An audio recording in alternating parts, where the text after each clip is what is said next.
Hi folks, I've just ordered this new WAVLINK AC1200 wireless dual band router, and it's just arrived, and I've literally removed the cling film from it, and I'm just opening it up as we speak. So there you go. Right, so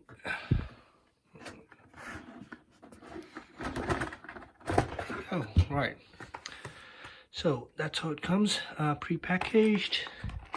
You've got all the LAN cable, the power adapter. This is a UK version, so there you go.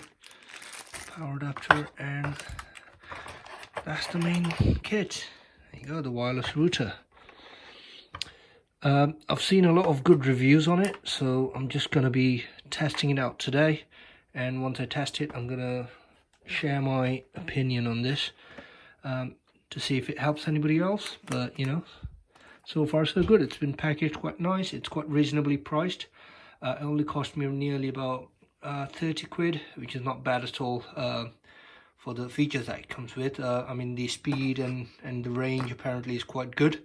So I'm going to be doing a quick review on this, and I'm going to get it all fired up. If you need any setup guidance and stuff like that, I'll just record that as well, and then hopefully you guys have something to refer to if you need any help on how to set it up, etc. Right, so I've connected the WAVLINK router and the way it connects, and I had a bit of a misunderstanding before I purchased this device.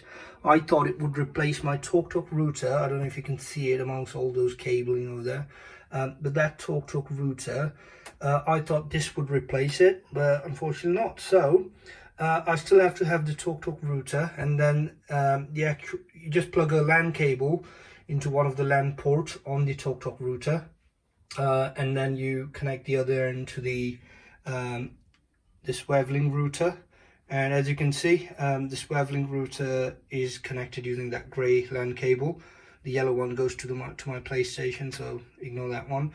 So once you connect that, all you need to do is obviously go to the actual IP address of this router, which will be on the actual router itself. There's a little label which tells you the IP address. So just open a browser. Well, first of all, connect to the Wi-Fi router. Pick any of the frequency, the speed. One's AC and one's N.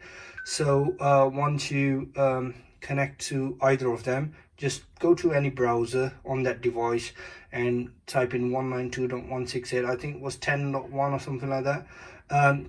So once you enter there, you just enter the login details, and you know, which should be on the actual instruction leaflet that you get with the device.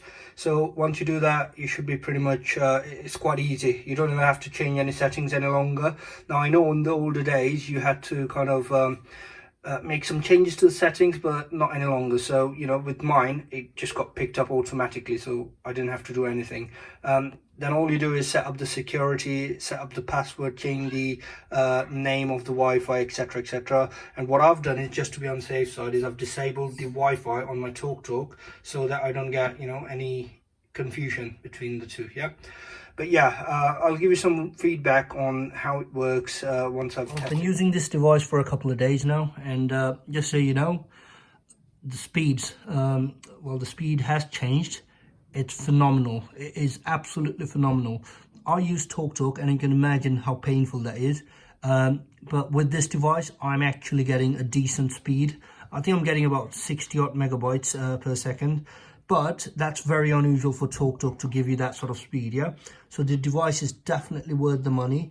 Now, I've had a couple of issues. It did drop out a couple of times on me, where the blue light started flashing red, and the internet would stop working. So I had to restart the device a couple of times before it got back to normal.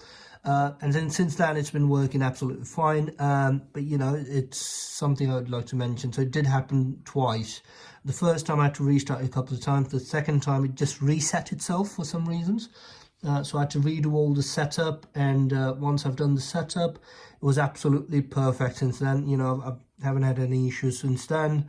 It never dropped out, and I did contact the seller that I purchased it from, and he said if it does happen again, let me know. He's going to issue me a refund.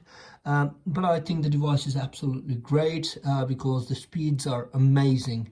I would definitely recommend using this device if you have any internet, really, for that matter.